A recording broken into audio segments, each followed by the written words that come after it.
नमस्कार, welcome to SGKG Studies YouTube channel classes, and now we'll start Social Security in India. Social Security in India Hindi में सामाजिक सुरक्षा। ये सामाजिक सुरक्षा सोशल सिक्योरिटी क्या होता है, सोशल सिक्योरिटी कहाँ से ओरिजिनेट होता है, इसके डेफिनेशन क्या है और इसके सेलिएंट फीचर्स क्या हैं। हमारा पूरा प्रयास रहेगा कि सोशल सिक्योरिटी से रिलेटेड जितने भी कंसेप्ट हैं वो हम इस तरीके से आपको समझाएं कि बड़ी आसानी से आपको समझ में आ जाए।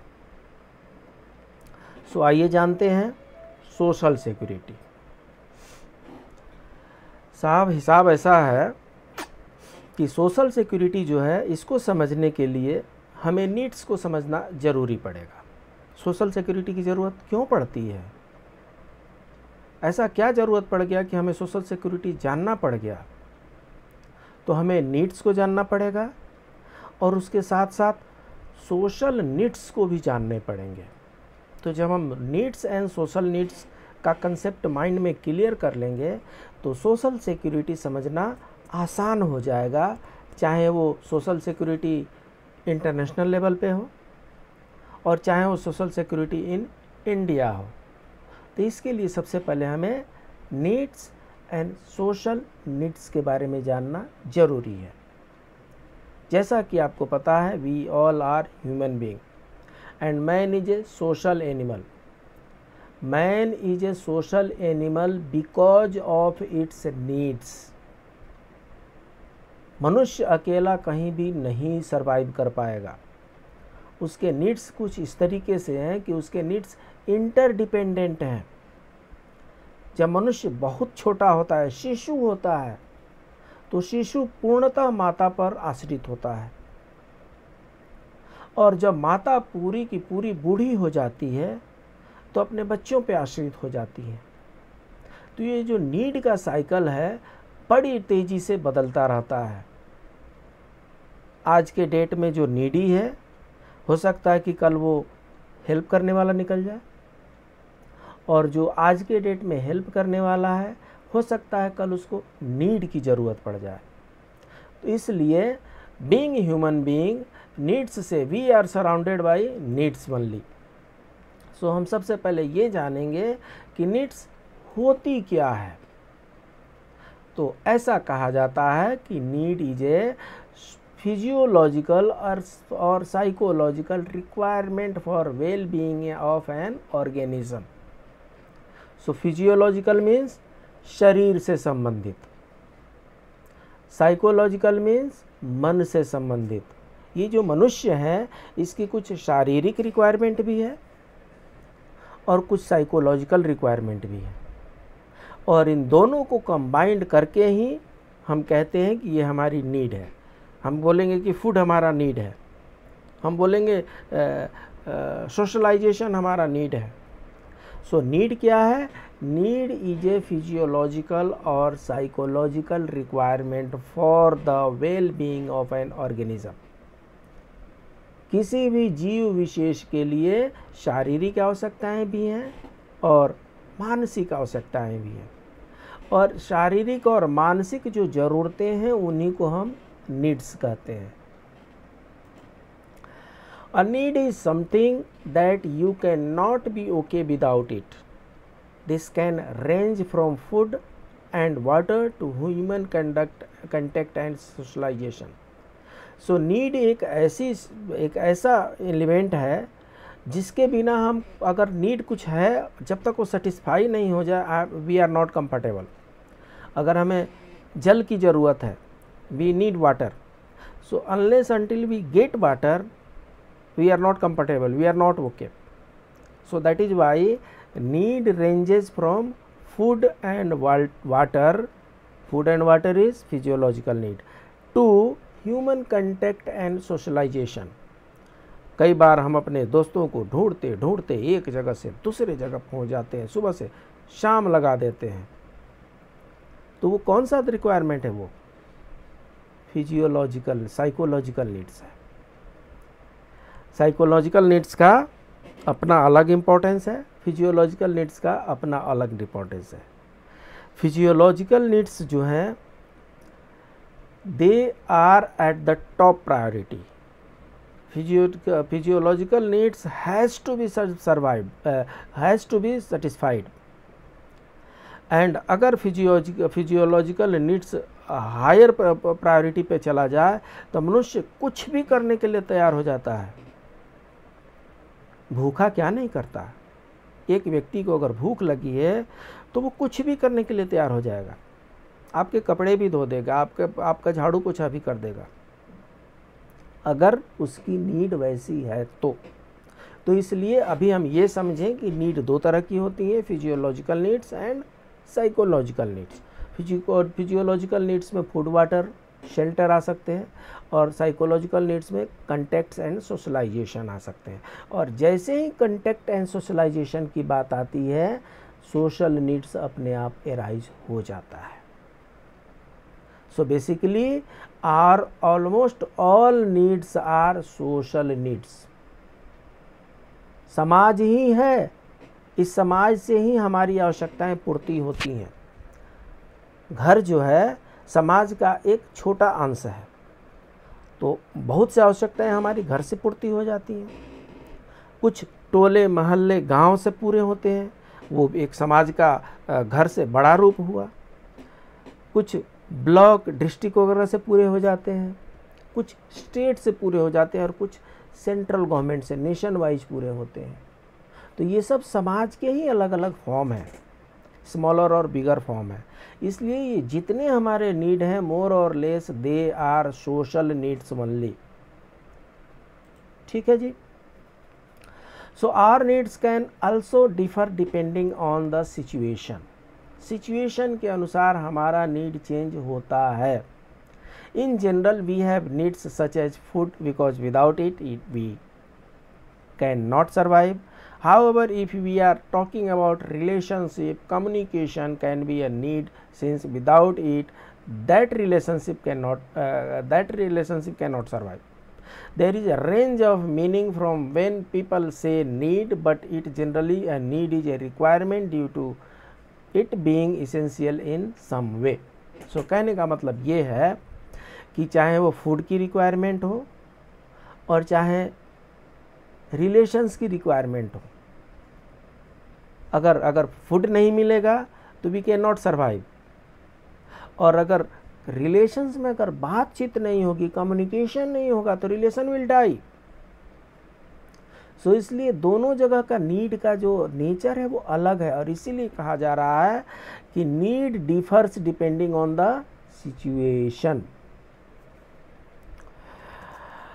अब मोटा मोटी अगर ये कहा जाए कि वैसे कौन से नीड हैं जो सब कुछ कराने के लिए हमसे तैयार हो जाते हैं, वो है फूड, खाना के बिना हम सरवाइव नहीं कर सकते। वाटर, जल ही जीवन है। क्लोथिंग, सिविलाइज सोसाइटी में रहना है तो वस्त्र तो पहनने ही पड़ते हैं, नंगे तो रह नहीं सकते, इसलिए वस्त्र भी हमारी आवश्यकता है। स्लीप, ऐसा कहा जाता है कि बॉडी में जितने भी टूट फूट होते हैं, जितने भी इंजरीज होती हैं, रात में जब हम सो जाते हैं तो उसमें से मोस्टली रिपेयर हो जाते हैं और फिर से कल हम ताज़ा तरोजगी के साथ महसूस करते हुए और अपने काम पे लग जाते हैं। सो इसलिए स्लीप भी आवश्यक है। और शेल्टर, कहाँ पे सोएंगे, कहाँ पे बैठेंगे, कहाँ पे रहेंगे। जहाँ तक शेल्टर की बात आती है, आप एग्ज़ामिनेशन सेंटर भर दीजिए, दिल्ली, चेन्नई, मुंबई, कलकत्ता, कहीं एग्ज़ाम देने आप जाइए तो सबसे पहले तो आप ट्रेन में कैसे जाएंगे, आप रिजर्वेशन करना पड़ेगा ना, नहीं तो किसी दूसरे के बर्थ पे कैसे जाएंगे। तो सबसे पहले ट्रेन में एकोमोडेशन आपको चाहिए और उसके बाद से आप प्लान करेंगे कि जहाँ आप जाएंगे वहाँ आप कहाँ रहेंगे, कहाँ बैठेंगे, कहाँ सोएंगे, ज़रूरत पड़ी तो कहाँ नेचुरल कॉल्स के लिए जाएंगे, और इसके बाद अगर फुर्सत मिलती है तो खाना पीना कैसे करेंगे। तो ये सब चीज़ें जो हैं, हम जहाँ जाएंगे हमारे साथ हमारे नीड्स भी चलती जाएंगी, और इसीलिए शेल्टर भी मोस्ट इसेंशियल नीड्स में आते हैं। are the bare necessities for anyone's survival. If any of these needs is not met, then human cannot survive. So इनको तो मिलना ही चाहिए, इनके बिना तो ह्यूमन सर्वाइवल की हम कल्पना भी नहीं कर सकते, इमेजिनेशन भी नहीं कर सकते हैं. So these are the basic human needs for the survival of the human being. हम अभी किस चीज़ पे चर्चा कर रहे हैं? सिर्फ और सिर्फ नीड्स पर चर्चा कर रहे हैं. जो नीड्स सोशल नीड्स बन जाते हैं. ये अमेरिका के वैज्ञानिक थे Abraham Harold Maslow. Abraham Harold Maslow, H Maslow उनको कहते हैं. तो अब्राहम विलियम हेरल्ड मैस्लो उनका नाम था. तो उन्होंने नीड को क्लासिफाई किया है. उन्होंने नीड को 5 भागों में बांटा है. नीचे वाला जो है फिजियोलॉजिकल नीड्स है, और इसका एरिया उन्होंने पिरामिड में बहुत ज़्यादा दिखाया है. बहुत ज़्यादा दिखाया है का मतलब ये हुआ कि ये सबकी रिक्वायरमेंट है, चाहे गरीब हो या धनवान हो, छोटे हो या बड़े हों, स्त्री हो या पुरुष हो, बच्चे हो या बूढ़े हों, चाहे जो भी आपके कंडीशन हो. लेकिन ये जो फर्स्ट वाला जो रिक्वायरमेंट है, ये सबका रिक्वायरमेंट है फॉर द सर्वाइवल. क्या है इसमें? ब्रीदिंग है, सांस लेना है, खाना चाहिए, पानी चाहिए, शेल्टर चाहिए, क्लोथिंग चाहिए, स्लीप चाहिए. These are the physiological needs. और मैस्लो साहब का कहना था कि man lives by bread only if there is no bread. अगर रोटी नहीं है तो सिर्फ और सिर्फ रोटी के लिए मनुष्य जो है कार्य करता है. बाकी सारे रिक्वायरमेंट जो होती है, बाकी जितनी भी नीड्स होती हैं वो पोस्टपोन्ड हो जाएंगी. बट अगर पहले रोटी नहीं है, मतलब पहले भोजन नहीं है, तो फर्स्ट रिक्वायरमेंट इज फूड. भगवान की बड़ी कृपा है कि एयर सब जगह अवेलेबल है और उससे हमारा ब्रीदिंग हो जाता है. धरती मैया की भी बड़ी कृपा है कि हम जहाँ भी जाते हैं वहाँ पर वाटर मिल ही जाते हैं लगभग. धीरे धीरे अब आरओ का कंसेप्ट आ गया है, अदरवाइज़ वाटर लगभग मिल ही जाते हैं. फूड सब जगह नहीं मिलते हैं. फूड के लिए वी हैव टू पे. So this is the basic need. इसके बाद से हेल्थ, एम्प्लॉयमेंट, जब इतना फुलफिल हो जाता है तब हम सेफ्टी एंड सिक्योरिटी में आते हैं. हमें हेल्थ भी चाहिए, एम्प्लॉयमेंट भी चाहिए, प्रॉपर्टी भी चाहिए, फैमिली भी चाहिए, सोशल स्टेबिलिटी चाहिए. जब ये फुलफिल हो जाएगा तो हम लव एंड बिलोंगिंग्स में फैमिली बनाना है, बाल बच्चों को करना है. जब ये फुलफिल हो जाएगा तब आगे आकर के रेस्पेक्ट के बारे में हम सोचने लगते हैं. मेरा उसने इंसल्ट कर दिया, मेरा उसने रेस्पेक्ट नहीं किया. वो समझता क्या है अपने आप को, वो मुझे क्या समझता है. और ये सेल्फ एक्चुअलाइजेशन ये है कि जहाँ पे आप पहुँचना चाहते हैं अपनी क्रिएटिविटी के द्वारा, अपनी मोरलिटी के द्वारा, अपने एक्सपीरियंस के द्वारा. अगर आपका सपना हो कि मैं प्रधानमंत्री बनूं, तो अगर आप प्रधानमंत्री बन जाते हैं तो सेल्फ एक्चुअलाइजेशन कहा जाएगा. सो नीड को उन्होंने 5 भागों में बांटा है समझने के लिए. अभी हम सिर्फ और सिर्फ नीड समझ रहे हैं. सो need is the gap between what is and what should be, or the gap between current and the desired result. So सीधी सीधी और मोटी मोटी भाषा में अगर बातें की जाएं, ये सब पहले जितने भी हमने आपको बताए उन सबको भी दरकिनार कर दें, तो नीड का मतलब क्या होता है कि हमें क्या चाहिए और क्या है. इसके बीच का जो डिफरेंस है उसी को नीड कहते हैं. मुझे 5 रोटियां चाहिए, 1 रोटी है, 4 रोटी की नीड हो गई. मुझे 2 शर्ट चाहिए, 1 शर्ट है, 1 शर्ट की नीड हो गई. सो नीड का मैथमेटिकल फॉर्मूला ये हुआ कि what should be minus what is available. कहने का मतलब कि डिजायर्ड क्या है और करंट में अवेलेबिलिटी क्या है, इन दोनों का जो डिफरेंस है इसी को नीड कहते हैं. मुझे लगता है इससे आसान नीड का कोई कंसेप्ट क्लियर नहीं हो सकता. सो अब जो नीड हमने अब्राहम हेरल्ड मैस्लो साहब ने जो दिखाया था उसको थोड़ा दूसरे तरीके से हम देखते हैं कि हमारी नीड्स जो है उनको हम कितने भागों में बांट सकते हैं. अगर हमें बांटना हो तो प्राइमरी नीड्स होती है, this can include food, water, clothing and shelter. These are the needs that you usually desire to fulfil first. For example, whenever you move to any new city, the first thing you are likely to consider is where you will live and eat. So primary need क्या है? Primary need purely physiological needs है. Food, water, clothing, shelter. इनकी ज़रूरत तो जहाँ भी हम रहेंगे वहाँ पर इनकी ज़रूरत है. ऐसा कोई सिस्टम नहीं बना कि आज खाना खा लें तो 10 दिन तक काम चलेगा, नहीं चलता. रूटीन है, ब्रेकफास्ट, लंच, डिनर और उसके बीच में स्नैक्स वगैरह सब चलते रहते हैं. तो ऐसा कुछ भी सिस्टम नहीं है कि आज हम कम से कम 100-150 रोटियां खा लें तो 10 दिन बाद हम फिर घर पर आकर के खा पी लेंगे. ऐसा कोई सिस्टम नहीं है. सो इसलिए हम जहाँ जाएंगे हमारे साथ food, water, clothing and shelter की समस्याएं साथ साथ जाएंगी, उनकी नीड की ज़रूरत पड़ेगी. And that is why these needs are known as primary needs. ये हमारी प्राइमरी नीड्स हैं, बेसिक नीड्स हैं. जब ये नीड्स फुलफिल हो जाते हैं तो सेकेंडरी नीड्स आती है. Secondary needs that come after primary needs, this includes having furniture in your home और हैविंग ए क्लोसेट.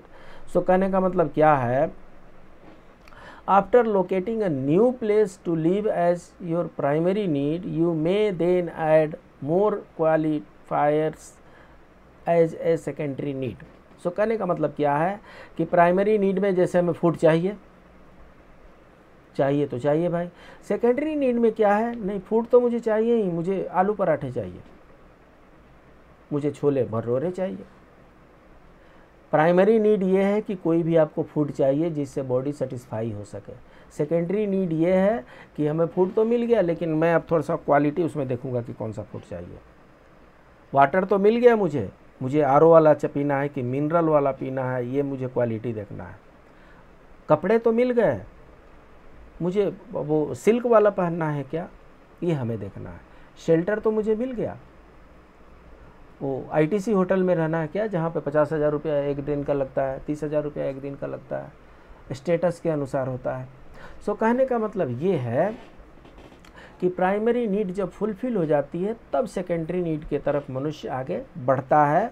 और ये शरीर को थोड़ा कंफर्ट जोन में ले जाने के लिए इसकी ज़रूरत पड़ती है.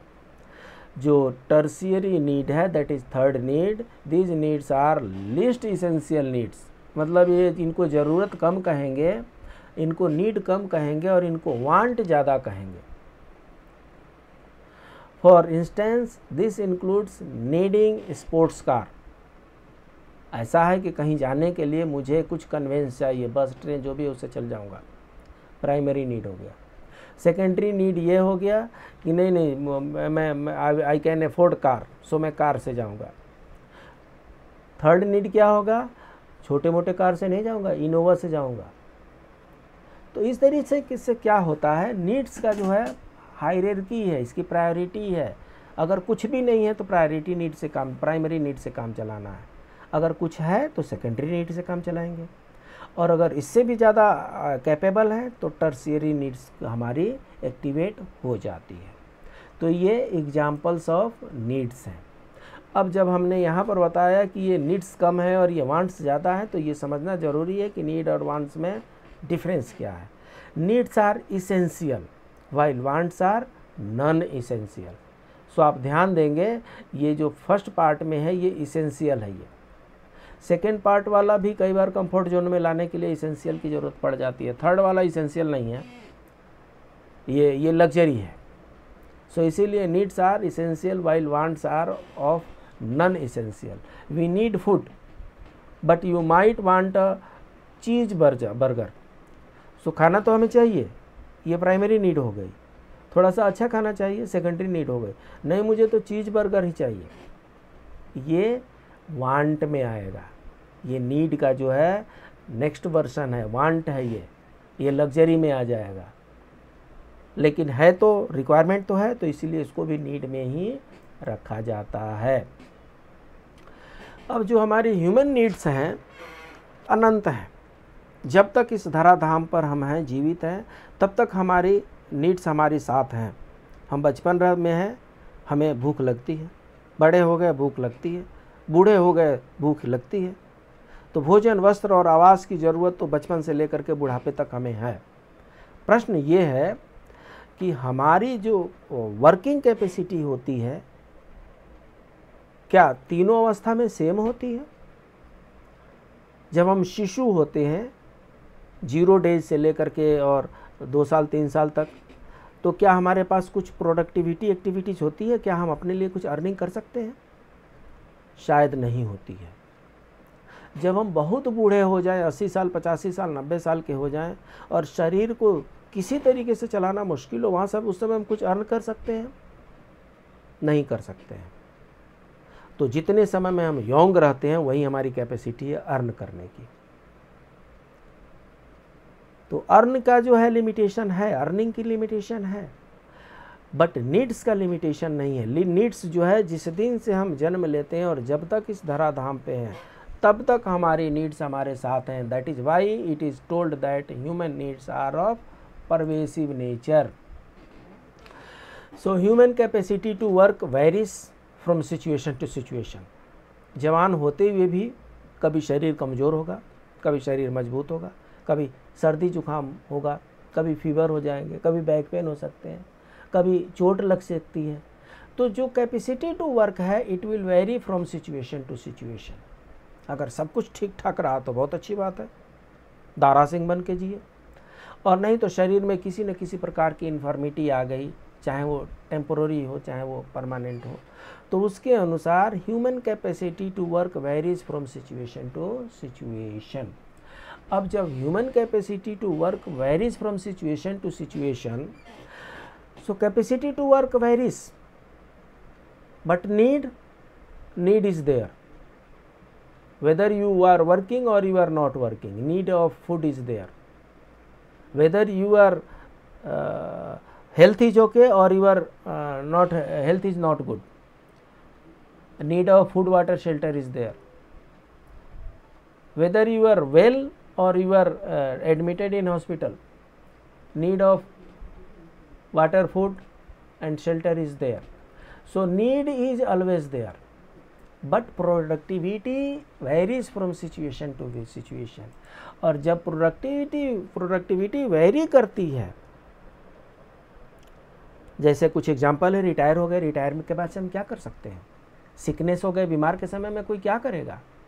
डिसेबिलिटी हो गई, हाथ पैर में कहीं चोट आ गई, टेम्पोररी हो चाहे परमानेंट हो, डिसेबिलिटी में आदमी अपने शरीर का रक्षण करेगा कि अपना काम धाम करेगा।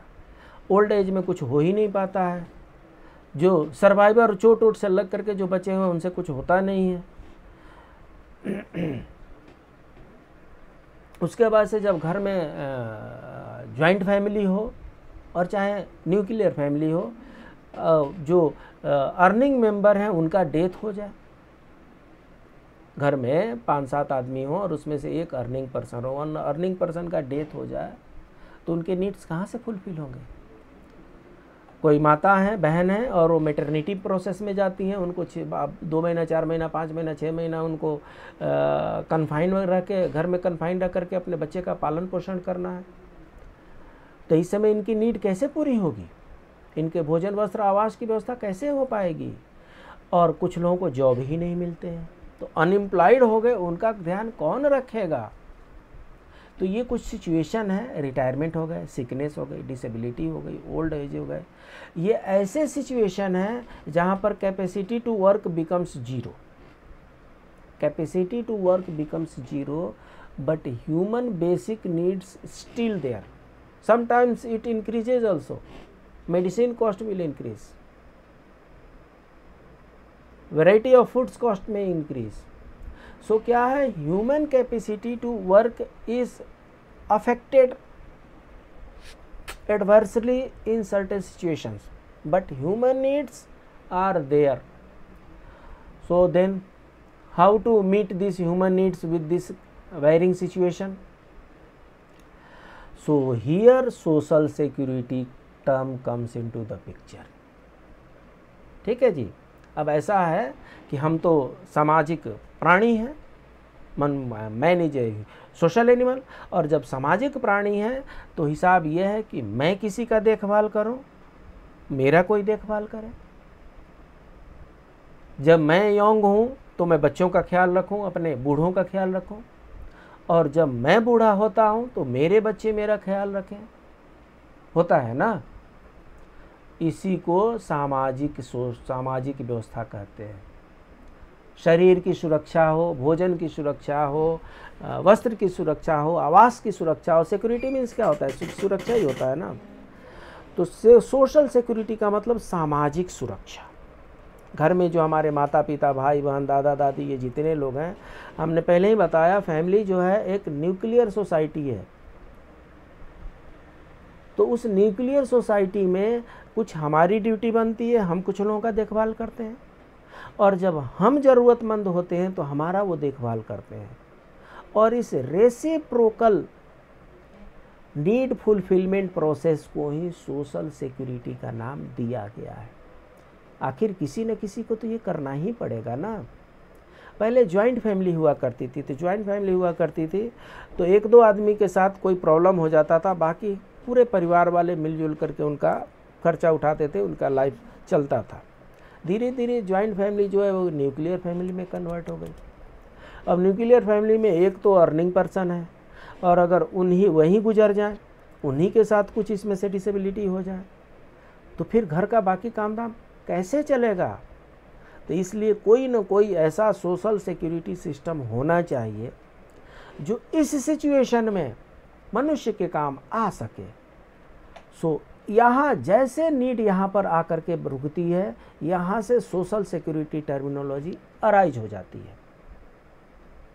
देखिए कितनी आसानी से हम आपको नीड से लेकर के सोशल सिक्योरिटी के पास लेकर के आए हैं। सोशल मतलब होता है सामाजिक, और सिक्योरिटी मतलब होता है सुरक्षा। सामाजिक सुरक्षा है, कुछ हमारी ड्यूटी है समाज के प्रति, और कुछ समाज की ड्यूटी है मेरे प्रति, भले वो समाज देश क्यों ना हो, और भले वो व्यक्ति नागरिक क्यों ना हो। तो इन दोनों का रेसिप्रोकल जो ड्यूटी है, उसी का जो समागम है, उसी का जो कन्फ्लुएंस है, उसी को सोशल सिक्योरिटी का नाम दिया गया है। So social security means the efforts related to protect and support the sufferers against the impact of different types of unwanted activities. So यहाँ पर सोशल सिक्योरिटी की ज़रूरत किसको पड़ती है? सफरर को पड़ती है। सोशल सिक्योरिटी की ज़रूरत सिर्फ और सिर्फ ज़रूरतमंद को पड़ती है। The person who is capable of fulfilling his demand, his needs, he doesn't need the social security. But social security की ज़रूरत किसको पड़ती है? सफरर को पड़ती है। Against the impact of different types of unwanted activities due to that the life of a person is under risk. So जब जब लाइफ रिस्क पे आती है, सोशल सिक्योरिटी की ज़रूरत बढ़ जाती है। जब जब लाइफ ठीक ठाक है, हम तो हीरो हैं और हमें किसी से कोई काम दाम नहीं है, मेरी कभी ज़रूरत नहीं पड़ेगी और मुझे किसी को ज़रूरत नहीं करना है, ऐसे समय आदमी का कभी कभी दिमाग ख़राब होता है तो ऐसा सोचता है आदमी। ऐसा नहीं है साहब, ये लाइफ में बहुत अप्स एंड डाउन्स होते हैं, और बहुत से ऐसे सिचुएशन आते हैं जहाँ व्यक्ति सफ़र करता है और वो अंडर रिस्क चला जाता है। चाहे वो रिस्क बीमारी का हो, चाहे वो रिस्क चोट लगने का हो, चाहे वो रिस्क खाने पीने रहने सोने का हो, एक दूसरे का होता है। अभी पिछले दिनों हम चेन्नई गए थे, तो हमने जो होटल बुक किया था वहाँ कुछ ठीक ठाक हिसाब किताब नहीं लगा। मैं रात के 12 बजे मैंने अपने एक दोस्त को कॉल किया, उन्होंने बोला हाँ सर आइए। एक सेकेंड उनको सोचने में नहीं लगा कि मैं इनको बुलाऊं कि ना बुलाऊं। हाँ सर आइए आइए आइए, सब व्यवस्था करते हैं। उन्होंने पूरा रूट मैप वगैरह भेजा, वहाँ पर हम पहुँच गए। ये क्या है? उनको लगा कि that time I am under risk and I am in the need. फटाफट उन्होंने बोल दिया हाँ आ जाइए साहब आ जाइए। सो लाइफ में ऐसे अप्स एंड डाउन होते हैं जहाँ पे आदमी सफ़र भी करता है और that person may be under risk. These are called social risk. इनको क्या बोलते हैं? सोशल रिस्क कहते हैं। एंड इंक्लूड, ये सोशल रिस्क में क्या क्या आते हैं? Retirement, sickness, disability, old age, survivor, death of earning member, maternity, unemployment. These are some of the instances where man is put under some risk because of some sufferings. So here social security is terminology comes into picture. So social security acts as an umbrella for people during adverse situation. Social welfare is not possible without social security. ठीक है जी. So social security acts as an umbrella for people during adverse situation. क्या होता है, गर्मी लगती है ना, तो हम लोग छाते का अम्ब्रेला का प्रयोग करते हैं सो दैट धूप से बच सके. चिलचिलाती धूप में चलेंगे आप, अगर छाता लेके नहीं चलेंगे बीमार हो जाएंगे.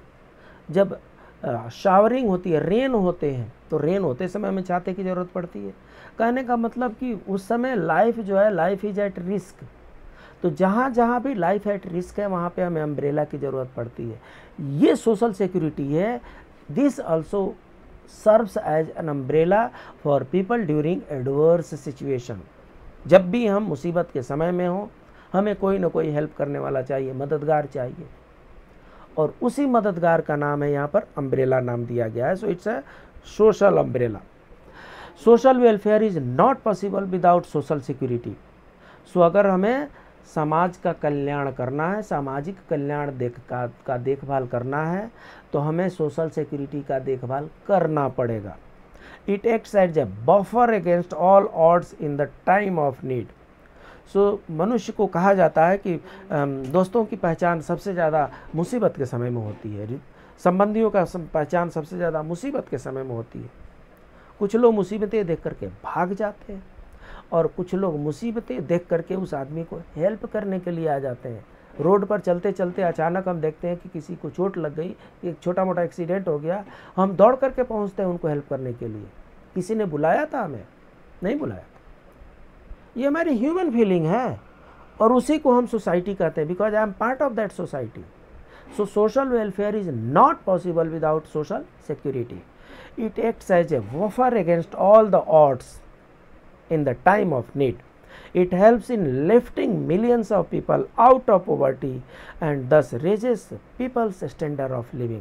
इससे क्या होता है, जो गरीब होते हैं उनके जीवन स्तर में सुधार होता है, और बहुत से ऐसे लोग हैं जो बिलो स्टैंडर्ड जी रहे हैं, उनका लिविंग स्टैंडर्ड को अपग्रेड करने में भी मदद मिलती है. किससे? सोशल सिक्योरिटी से. So national commission on labour, NCL, national commission on labour का क्या कहना है सोशल सिक्योरिटी पे?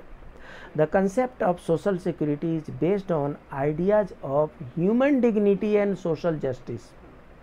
सो ये मनुष्य के आत्मसम्मान का विषय है, और ये सामाजिक न्याय का विषय है. जिस समय हम नीड में रहते हैं उस समय हमारी जो डिग्निटी होती है वो भी रिस्क पे होती है. ये डिपेंड करता है कि सामने वाला जो हेल्प करने वाला है वो किस टाइप का आदमी है. अगर वो अच्छा व्यक्ति है तो बिना हमारे डिग्निटी को ठेस पहुंचाए वो हमारी मदद करेंगे, और नहीं तो पता नहीं क्या क्या लोगों को फ़ायदे दिखने लगते हैं. The underlying idea behind social security measure is that a citizen who has contributed or is likely to contribute to his or country's welfare should be given protection against certain hazards. So सीधा national commission on welfare का कहना ये है कि ये जो social security measure हम देते हैं ना, ये जो सोशल सिक्योरिटी मेजर हम देते हैं, इसका जो प्रिंसिपल है, इसका प्रिंसिपल ये है कि जो भी सिटीजन ऑफ इंडिया है, जो भी सिटीजन कंट्री का है, ही will contribute something for the nation. करेगा ना, कुछ ना कुछ तो देश का कल्याण के लिए करेगा ही. He will contribute, the citizen will contribute something for the development of the nation. So it's a duty of the nation to take care of that person when he is in the need.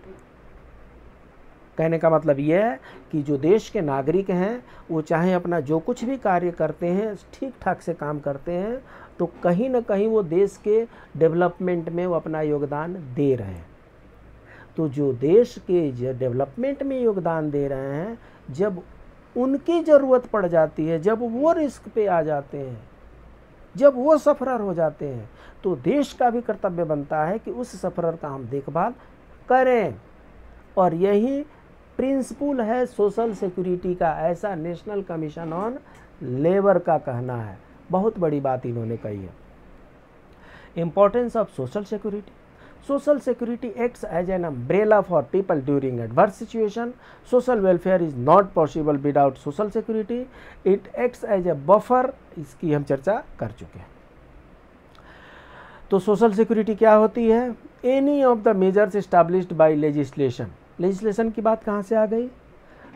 अभी हमने देखा कि national commission on labour का कहना ये है कि जितने सिटीजन हैं ये देश के प्रगति के लिए कुछ न कुछ कार्य करते हैं। So I am made for the country, so that is why country is made for me. I live for you, I die for you, so you have to live for me, you have to die for me. So ये reciprocal जो formula है उसी के basis पर ये कह रहे हैं कि लेजिस्लेशन बनाती है गवर्नमेंट, जो है लेजिस्लेशन बनाती है कि कैसे इस अपना गवर्नमेंट अपना फंक्शन रेगुलेट करेगी। Any of the major established by legislation to maintain individual और फैमिली इनकम और to provide income when some और all sources of income are disrupted और टर्मिनेटेड और when exceptionally heavy expenditures have to be incurred, so bringing up children और paying the, so कहने का मतलब ये है कि ऐसा legislation गवर्नमेंट बनाती है जो उन लोगों के काम आए जिनका सडनली लाइफ रिस्क पर चला जाता है, लाइफ में एक्सपेंसेस बढ़ जाते हैं और इनकम कम हो जाते हैं। उस समय उनको हेल्प करने के लिए गवर्नमेंट लेजिस्लेशन बनाती है, एक्ट बनाती है, रूल बनाती है, रेगुलेशन बनाती है।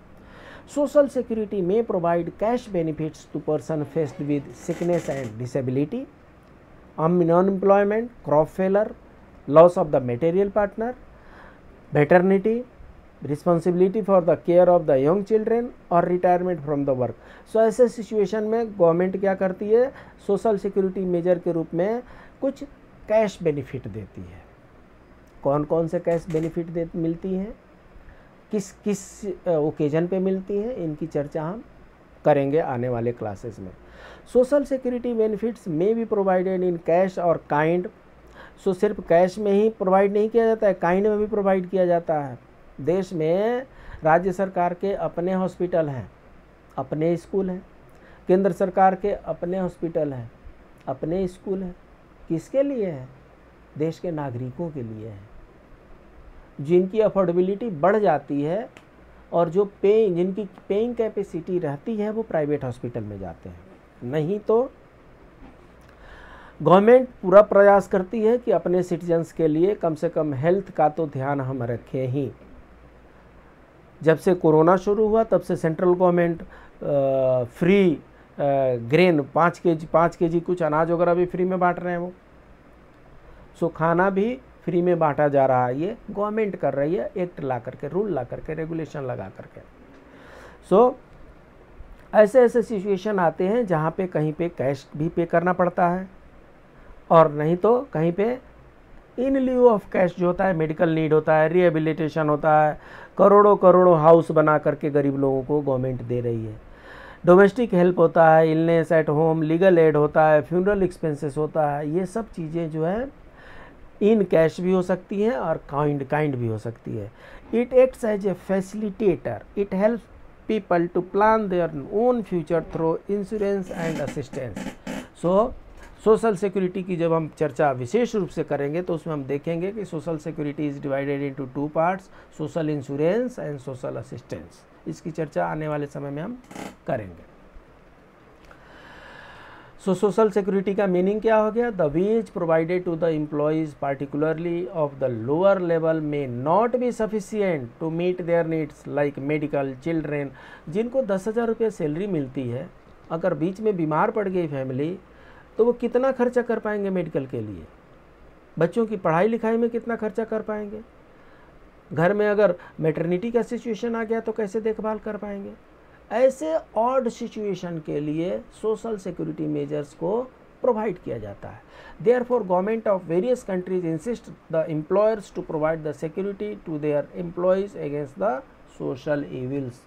सो ये जो सोशल इविल्स हैं, जो ये सोशल रिस्क्स हैं, इनके अगेंस्ट में कंट्रीज में कभी कभी एम्प्लॉयर को बताया जाता है कि आप उनको रिक्वायरमेंट फुलफ़िल कीजिए, और नहीं तो गवर्नमेंट अपने तरफ से फुलफ़िल करती है। According to lord Beveridge, social security is an attack on 5 giants: want, disease, ignorance, squalor and idleness. कह रहे हैं कि ये 5 जो ये महान रिक्वायरमेंट हैं, ये महान वस्तुएं हैं जिनके बिना सरवाइव करना मुश्किल है, इन पर जो अटैक किया जाता है जिन फोर्सेस से, उनको सोशल सिक्योरिटी का नाम इन्होंने दिया है।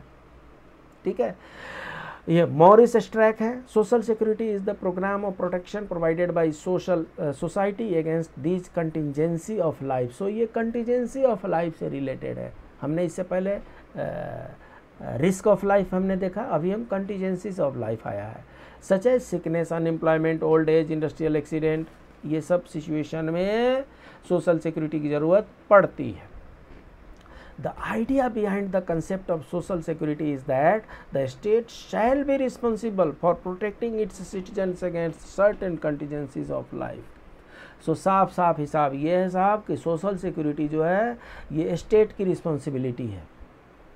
स्टेट की रिस्पॉन्सिबिलिटी है कि जब उनके सिटीजन्स किसी मुश्किल में आ जाए, किसी रिस्क में आ जाए, किसी हजार्ड में आ जाए, किसी कंटीजेंसी में आ जाए, तो state has to help them, and that help is known as social security. So इसका जो इवैल्यूएशन हो रहा है, इसके 2 एस्पेक्ट्स हैं, सोशल असिस्टेंस है और सोशल इंश्योरेंस है।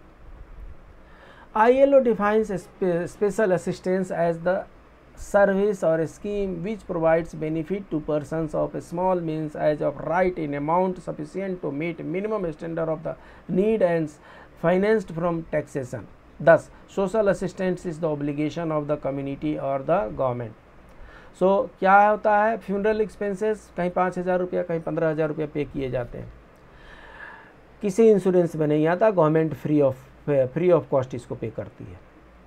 तो जो चीज़ें government free of cost without taking any amount, अगर कुछ कंट्रीब्यूशन आपसे लिया जा रहा है और उसके बाद से आपको सेवाएं दी जा रही हों, तो वो इन सोशल इंश्योरेंस में आएंगे। और बिना कोई कंट्रीब्यूशन लिए, और अगर आपको सोशल सिक्योरिटी मेजर्स प्रोवाइड किए जा रहे हैं, तो उसको सोशल असिस्टेंस कहते हैं। Social insurance is the giving in return for contribution benefits up to the subsistence level as of right and without means test, so that the individual may build freely upon it. The social insurance implies that it is compulsory. So social insurance क्या होता है? ये एक तरह का return है। Social insurance में क्या होता है, आप 12 रुपीज़ का प्राइम मिनिस्टर का वो कुछ एक्सीडेंटल पॉलिसी है, 12 रुपीज़ का आप बैंक में जा कर के 12 रुपये आप जमा कीजिए, और 2 लाख का आपका एक्सीडेंटल इंश्योरेंस है। सो इसमें क्या किया आपने, you paid some amount, let it be 12 rupees, 300 rupees pay करेंगे तो 2 लाख का लाइफ इंश्योरेंस है, बैंक में पे करना है। प्रधानमंत्री सुरक्षा योजना, प्रधानमंत्री एक्सीडेंटल PMJY है और PMSJY है। सो इसमें क्या है, आपने चाहे 12 रुपीज़ पे किया, चाहे 300 रुपीज़ आपने पे किया, कुछ आपने कंट्रीब्यूट किया ना, कुछ आपने कंट्रीब्यूट किया कि अगर आपके साथ ऐसा कुछ हजार्ड हो जाता है, then government will take care of you. So that is known as insurance. So insurance में कुछ ना कुछ कंट्रीब्यूशन आपको पे करना है, और जब वो कंटीजेंसी अराइज हो जाती है तो इन रिटर्न जो मिलता है उसको इंश्योरेंस कहते हैं। ठीक है जी, इंश्योरेंस में इन रिटर्न जो मिलता है उसको इंश्योरेंस कहते हैं। और जो सोशल असिस्टेंस है, इसमें 1 रुपया आपको पे नहीं करना है, फ्री में मिलता है। गवर्नमेंट बहुत सी स्कीम फ्री में चलाती है। गवर्नमेंट जो है वो फूड ग्रेन जो है फ्री में गेहूं या फ्री में चावल बांट रही है, 1 पैसे नहीं लेती है। कई स्टेट में फ्री में शुगर बांटे जाते हैं, 1 पैसे गवर्नमेंट नहीं लेती है। स्कूल में मिड डे लंच प्रोग्राम वगैरह होता है, मिड डे मील प्रोग्राम है, मिड डे मील प्रोग्राम में 1 पैसे आपके नहीं है, गवर्नमेंट अपने तरफ से फ्री में कर रही है। तो जो गवर्नमेंट बिना आपके कंट्रीब्यूशन के कर रही है उसको सोशल असिस्टेंस कहते हैं। और जहाँ कहीं भी मिनिमम कुछ कंट्रीब्यूशन की ज़रूरत पड़ती है उसको सोशल इंश्योरेंस कहते हैं। समझ लीजिए, ये दोनों टर्म बहुत ज़रूरी है समझना, कोई कन्फ्यूजन की गुंजाइश नहीं है। जहाँ पे कुछ कंट्रीब्यूशन पे किया जाता है वहाँ पर जो मिलता है बेनिफिट उसको सोशल इंश्योरेंस कहते हैं। जहाँ पे कुछ भी कंट्रीब्यूशन पे नहीं करते फिर भी हमें सोशल सिक्योरिटी मिलती है उसको हम सोशल असिस्टेंस कहते हैं। Features of social security, social security के फीचर्स क्या हैं? सो बोल रहे हैं कि social security provides financial helps in the case of contingencies such as unemployment, maternity, industrial disease, old age, death. From the analysis of these above mentioned definitions one can identify the following features of social security. Social security के features क्या है? It covers wide variety of health and welfare scheme. Coverage of social security is very wide, meeting the different contingency. So life में विभिन्न प्रकार की contingencies होती हैं, वो सारे कंटीजेंसीज को ध्यान में रखते हुए सोशल सिक्योरिटी मेजर्स को एडॉप्ट किया जाता है। Social security is a dynamic concept and it's covers changes with social. So ये डायनेमिक कंसेप्ट क्यों है?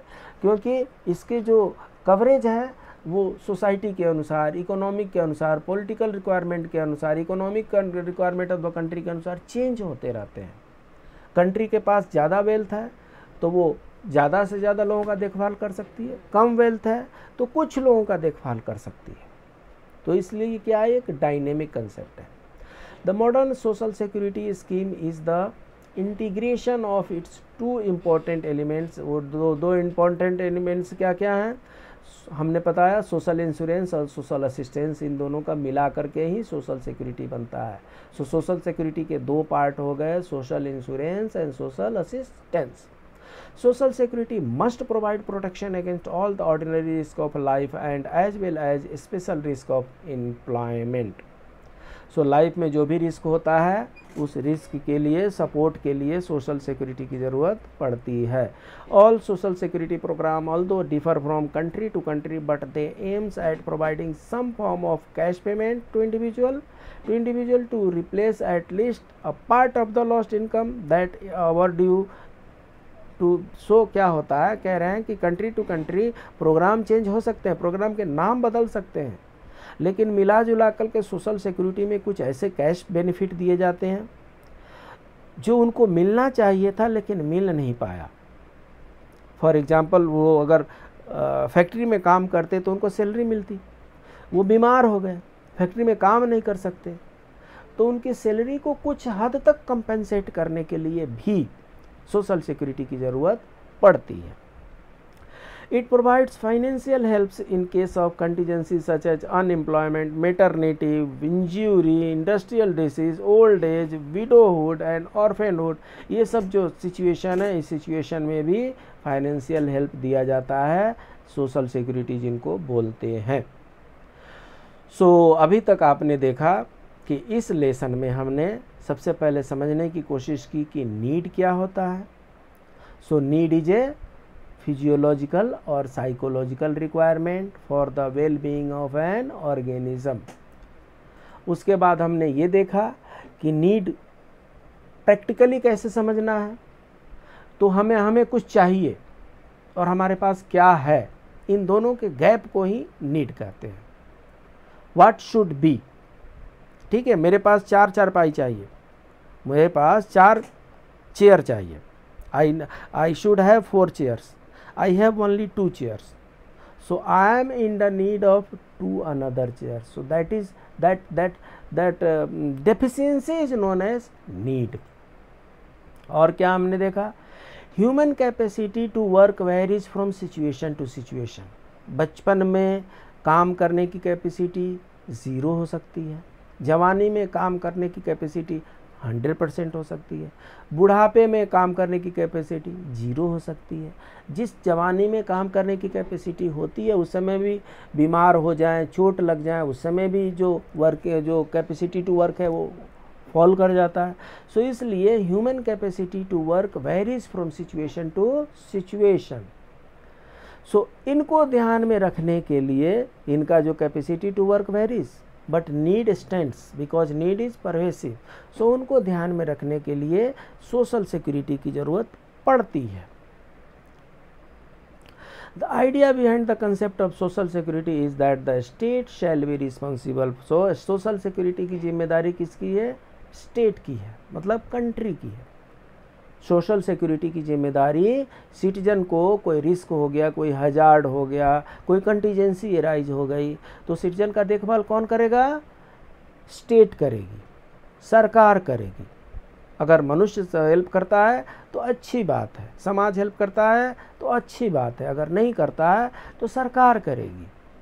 और वही चीज़ यहाँ पर लिखी हुई है कि the concept be of social security is that the state shall be responsible for protecting its citizen against certain contingencies of life. And there are two main aspects of social security, that is social assistance and social insurance. So इतनी बातों की हमने चर्चा की। हमें पूरा भरोसा है कि इस चैप्टर को 2 या 3 बार आप देख लेंगे तो सोशल सिक्योरिटी क्या होता है, व्हाट इज सोशल सिक्योरिटी, कम से कम ये तो आपका कंसेप्ट क्लियर हो जाएगा। सोशल सिक्योरिटी इसको जानने के बाद से नया कंसेप्ट नहीं रहेगा। सोशल सिक्योरिटी क्या है? समाज की एक रिस्पॉन्सिबिलिटी है मेरी सिक्योरिटी के देखभाल करने का। और मेरी सिक्योरिटी मतलब बॉडीगार्ड की सिक्योरिटी नहीं है। मेरी सिक्योरिटी मीन्स मेरी फिजियोलॉजिकल नीड्स को सेटिस्फाई करने की सिक्योरिटी, मेरे साइकोलॉजिकल नीड्स को सेटिस्फाई करने की जो सिचुएशन है, हमारे फिजियोलॉजिकल नीड्स को आप सेटिस्फाई करें वो हमारी सिक्योरिटी हुई, हमारे साइकोलॉजिकल नीड्स को सेटिस्फाई करें वो हमारी सिक्योरिटी हुई। और ये सोशल सिक्योरिटी की रिस्पॉन्सिबिलिटी स्टेट को मिली हुई है। और स्टेट इसको करती है 2 तरीक़ों से, सोशल असिस्टेंस करके और सोशल इंश्योरेंस करके, जिसमें हमें कुछ प्रीमियम पे करना पड़ता हो, कुछ कंट्रीब्यूशन देना पड़ता हो, उनको हम सोशल इंश्योरेंस कहते हैं। और जिसमें हमें कुछ भी नहीं पे करना पड़ता हो फिर भी हमें उसका लाभ मिलता हो, उसको सोशल असिस्टेंस कहते हैं। इतना अगर आप समझ लिए हैं तो मुझे लगता है कि इस चैप्टर का काम आसान हो गया है। अभी जितने नए क्लास हम अपलोड कर रहे हैं वो SGKG स्टडीज़ यूट्यूब चैनल पर अपलोड कर रहे हैं। सो इसमें क्या करना है? सब्सक्राइब करने के साथ साथ बेल आइकन भी टच करना है, प्रेस करना है। बेल आइकन प्रेस करने से क्या होता है? जैसे हम अपलोड करते हैं आपको नोटिफिकेशन इंस्टेंटली मिल जाता है। बाकी ये जो जनरल इंग्लिश के, RTI के, पॉलिटी के, कंसल्ट अकाउंटेंसी के, कंप्यूटर्स के, इनके मटेरियल ऑलरेडी SGKG 2.22 जो इसका असिस्टेंट कंसर्न है, सो SGKG 2.22 यूट्यूब चैनल पर ऑलरेडी अवेलेबल है। आप प्लेलिस्ट में जाइए, प्लेलिस्ट में जा कर के इन प्लेलिस्ट को सर्च करें और कम से कम इतना तो परफेक्शन बढ़ा ही लें। मिलते हैं अगले क्लास में, तब तक